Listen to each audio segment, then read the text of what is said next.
we can thank Wall Street for that. Yeah. And whenever our crazy rich Key friends point. come to the marketplace, they mess everything up. That's the key point, because I think it was like 60-70% of rentals in Arizona are mom and pop landlords, Yes. Azreia member. So it comes out of our kids' tuition or our retirement when these laws are made for Wall Street, right? So That's right. something. And so I think that good representation would be, I mean, and I would say when I say good representation, I mean kind of a reasonable one, acknowledging that things got a little crazy, right? But not because of mom and pops. Yeah. But just because you have these now big players in the single family rental space, with build to rent and all of that. I mean, they are a force, and you want to make sure that their activities don't, impede. So what I've noticed is that the act on the federal level wants to focus on, entities or individuals who own a lot. Yeah. A lot. And now your definition of a lot and my definition of a lot may be different. Right. But this is just where, and it's only been read on the floor. It's just a bill. Sounds Capitol Hill. Yeah. Right? Yeah. It's only been read, but at this point, they're looking at entities that own at least 50, single family specifically. Yeah.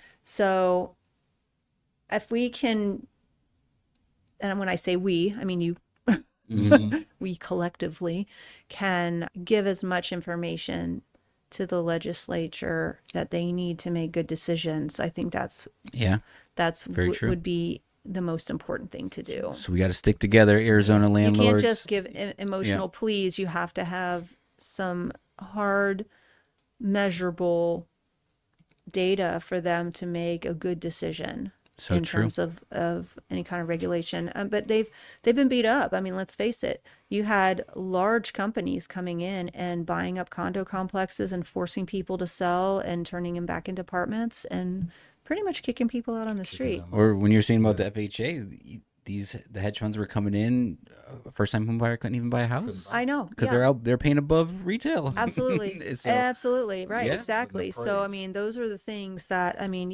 maybe we should have some checks and balances on that type of activity, but you don't need to do blanket regulation on mom and pops. Or, in fact, when we were going through COVID, most of the single family operators in Azreia who had single family home rentals were working with their renters during COVID, had almost no evictions.